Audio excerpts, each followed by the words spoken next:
జయశంకర్ భూపాలపల్లి జిల్లాలో కాళేశ్వరం వద్ద గోదావరి ఉగ్రరూపం దాల్చింది.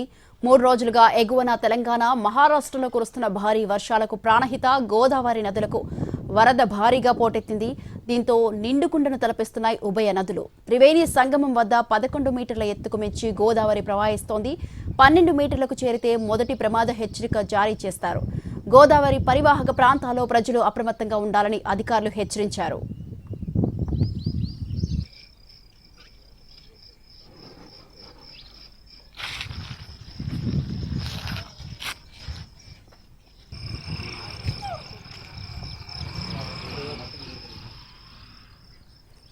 జయశంకర్ భూపాలపల్లి జిల్లాలో కాళేశ్వరం వద్ద గోదావరి ఉగ్రరూపం దాల్చింది.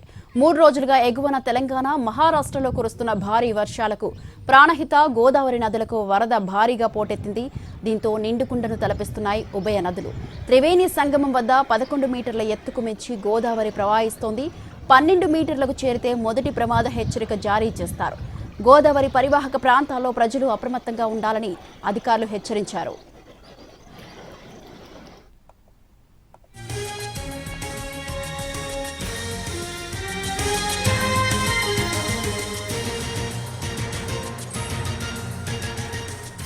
అంబేద్కర్ కోనసీమ జిల్లాలో వరద పెరిగింది.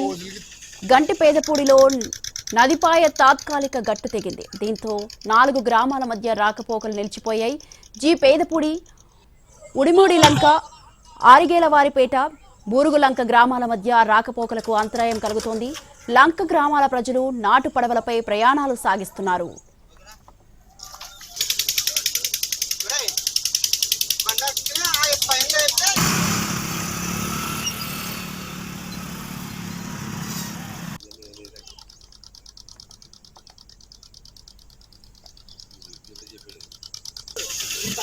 చెప్పాడు